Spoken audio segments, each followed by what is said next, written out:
اعوذ باللہ من الشیطان الرجیم، بسم اللہ الرحمن الرحیم۔ الحمد للہ رب العالمین، والصلاۃ والسلام علی سید المرسلین و خاتم النبیین، اما بعد۔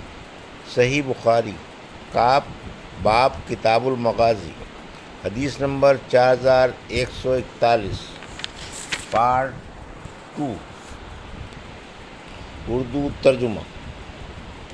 جیسا کہ اللہ تعالیٰ نے ارشاد فرمایا کہ جن لوگوں نے تہمت لگائی ہے وہ بہت سے ہیں، لیکن اس معاملے میں سب سے بڑھ چڑھ کر حصہ لینے والا عبداللہ بن ابی بن سلول تھا۔ اروا نے بیان کیا کہ عائشہ رضی اللہ عنہ اس پر بڑی خفگی کا اظہار کرتی تھی۔ اگر ان کے سامنے حسن ابن ثابت رضی اللہ عنہ کو برا بھلا کہا جاتا، آپ فرماتی کہ یہ شعر حسان ہی نے کہا ہے کہ میرے والد اور میرے والد کے والد اور میری عزت محمد صلی اللہ علیہ وسلم کی عزت کی حفاظت کے لیے تمہارے سامنے ڈھال بنی رہیں گی۔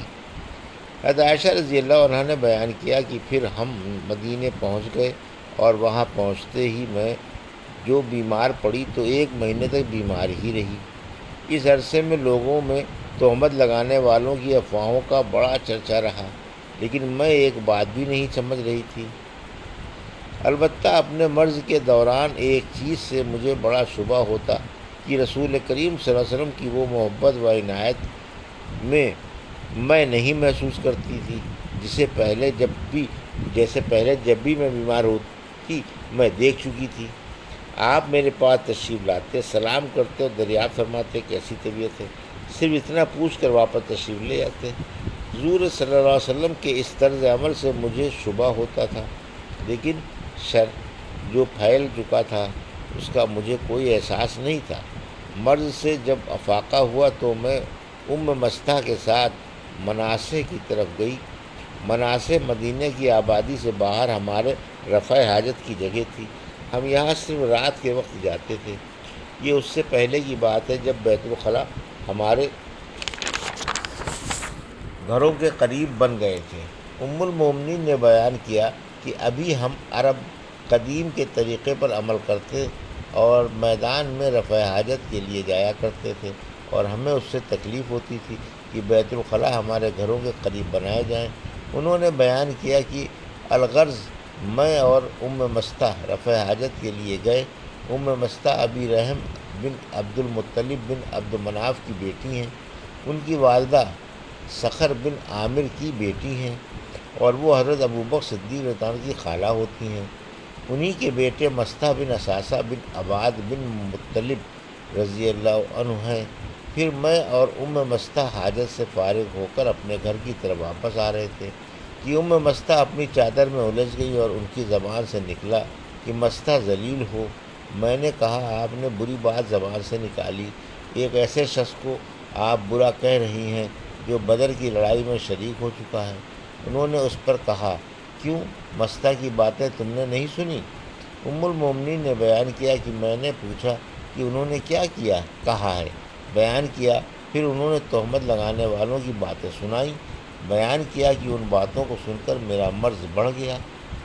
جب میں اپنے گھر واپس آئی تو حضور اکرم صلی اللہ علیہ وسلم میرے پاس تشریف لائے اور سلام کے بعد دریافت فرمایا کہ کیسی طبیعت ہے۔ میں نے حضور صلی اللہ علیہ وسلم سے عرض کیا کہ کیا مجھے اپنے والدین کے گھر جانے کی اجازت مرحمت فرمائیں گے؟ ام المومنین نے بیان کیا کہ میرا ارادہ یہ تھا کہ ان سے اس خبر کی تصدیق کروں گی۔ انہوں نے بیان کیا کہ حضور صلی اللہ علیہ وسلم نے مجھے اجازت دے دی۔ میں نے اپنی والدہ سے گھر جا کر پوچھا کہ آخر لوگوں میں کس طرح کی افواہیں ہیں۔ انہوں نے فرمایا بیٹی فکر نہ کر، اللہ کی قسم ایسا شاید ہی کہیں ہوا ہو کہ ایک خوبصورت عورت کسی ایسے شوہر کے ساتھ ہو کہ اس سے محبت بھی رکھتا ہو اور اس کی شوقیں بھی ہوں، اور پھر اس پر تہمتیں نہ لگائی گئی ہوں، اس کی عیب جوئی نہ کی گئی ہو۔ ام المومنین نے بیان کیا کہ میں نے اس پر کہا کہ سبحان اللہ، میری شوقنوں سے اس کا کیا تعلق، اس کا تو عام لوگوں میں چرچا ہے۔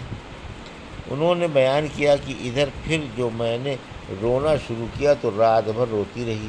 اس طرح صبح ہو گئی اور میرے آنسو کسی طرح نہ تھمتے تھے اور نہ نیند ہی آتی تھی۔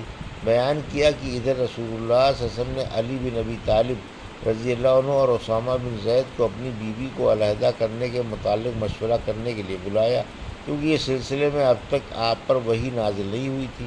بیان کیا کہ اسامہ نے تو حضور اکرم صلی اللہ علیہ وسلم کو اسی کے مطابق مشورہ دیا جو وہ حضور صلی اللہ علیہ وسلم کی بیوی مراد خود اپنی ذات سے ہے کی پاکیزگی اور حضور صلی اللہ علیہ وسلم کی ان سے محبت کے متعلق جانتے تھے۔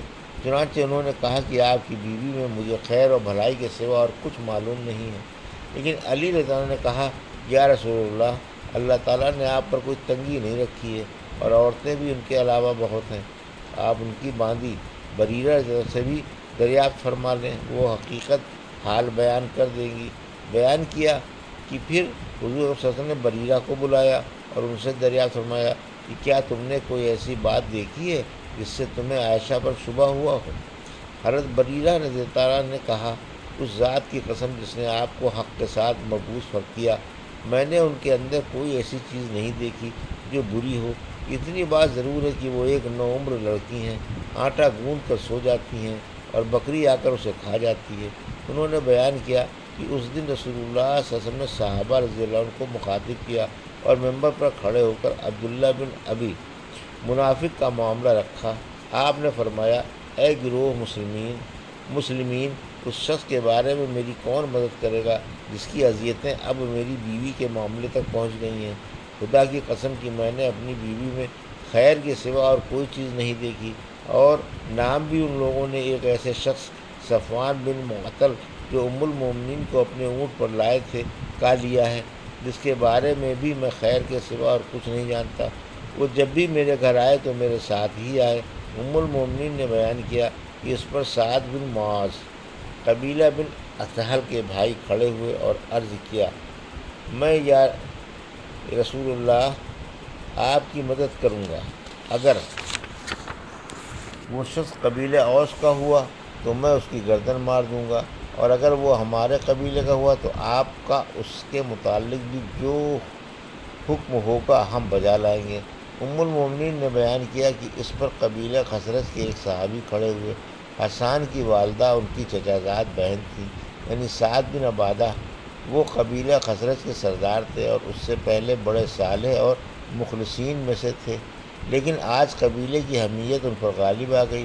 انہوں نے سعد کو مخاطب کر کے کہا خدا کی قسم تم جھوٹے ہو، تم اسے قتل نہیں کر سکتے اور نہ تمہارے اندر اتنی طاقت ہے۔ اگر وہ تمہارے قبیلے کا ہوتا تو تم اس کے قتل کا نام نہ لیتے۔ اس کے بعد اسید بن حضیر جو سعد بن معاذ کے چچیرے بھائی تھے کھڑے ہوئے اور سعد بن عبادہ کو مخاطب کر کے کہا خدا کی قسم تم جھوٹے ہو، ہم اسے ضرور قتل کریں گے۔ اب اس میں شبہ نہیں رہا کہ تم بھی منافق ہو، تم منافقوں کی طرف سے مدافعت کرتے ہو۔ اتنے میں اوس و خزرج انصار کے دونوں قبیلے بھڑک اٹھے اور ایسا معلوم ہوتا تھا کہ آپس ہی میں لڑ پڑیں گے۔ اس وقت تک رسول اللہ صلی اللہ علیہ وسلم ممبر پر ہی تشریف رکھتے تھے۔ ام المومنین حضرت عائشہ رضی اللہ عنہا نے بیان کیا کہ پھر حضور اکرم صلی اللہ علیہ وسلم سب کو خاموش کرانے لگے، سب حضرات چپ ہو گئے اور آن حضور صلی اللہ علیہ وسلم بھی خاموش ہو گئے۔ ام المومنین حضرت عائشہ رضی اللہ عنہا نے بیان کیا کہ میں اس روز پورے دن روتی رہی، نہ میرا آنسو تھمتا تھا اور نہ آنکھ لگتی تھی۔ بیان کیا کہ صبح کے وقت میرے والدین میرے پاس آئے، 2 راتیں اور 1 دن میرا روتے ہوئے گزر گیا تھا۔ اس پورے عرصے میں نہ میرا آنسو رکا اور نہ نیند آئی، ایسا معلوم ہوتا تھا کہ روتے روتے میرا کلیجہ پھٹ جائے گا۔ ابھی میرے والدین میرے پاس ہی بیٹھے ہوئے تھے اور میں روئے جا رہی تھی کہ قبیلہ انصار کی ایک خاتون نے اندر آنے کی اجازت چاہی۔ میں نے انہیں اجازت دے دی اور وہ بھی میرے ساتھ بیٹھ کر رونے لگیں۔ بیان کیا کہ ہم ابھی اسی حالت میں تھے کہ رسول اللہ صلی اللہ علیہ وسلم تشریف لائے، آپ نے سلام کیا اور بیٹھ گئے۔ بیان کیا کہ جب سے مجھ پر تہمت لگائی گئی تھی آن حضرت صلی اللہ علیہ وسلم میرے پاس نہیں بیٹھے تھے، 1 مہینہ گزر گیا تھا اور میرے بارے میں آپ کو وحی کے ذریعے کوئی اطلاع بھی نہیں ملی تھی۔ بیان کیا کہ بیٹھنے کے بعد حضور اکرم صلی اللہ علیہ وسلم نے کلمہ شہادت پڑھا، پھر فرمایا اما بعد اے عائشہ مجھے تمہارے بارے میں اس طرح کی خبریں ملی ہیں، اگر تم واقعی اس معاملے میں پاک و صاف ہو تو اللہ تمہاری پاکی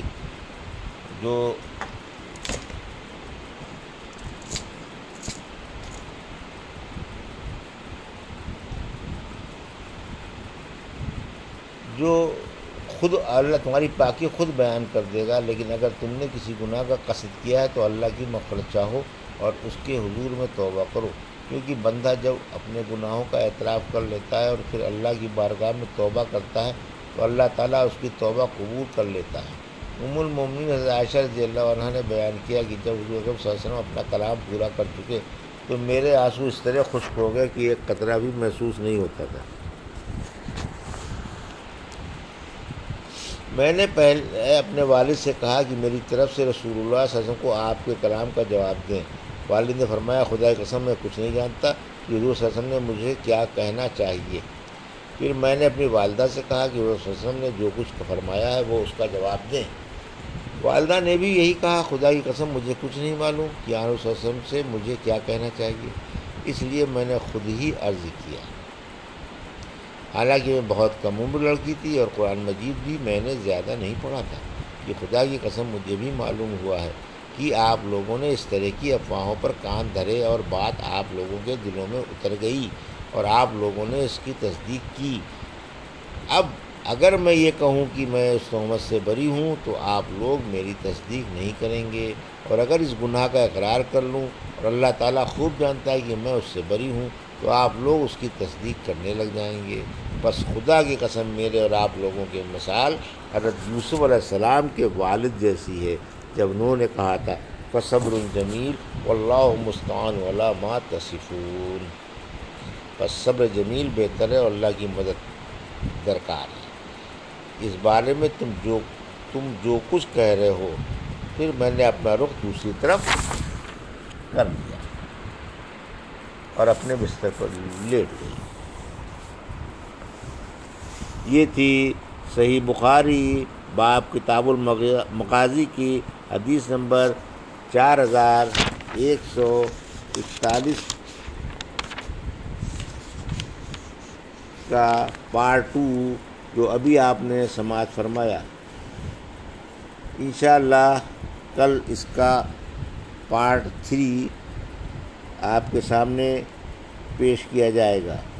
اللہ سے دعا ہے کہ اللہ ہمیں حدیثوں کی صحیح سمجھ عطا فرما اور اس پر عمل کرنے کی توفیق عطا فرما۔ آمین یا رب العالمین۔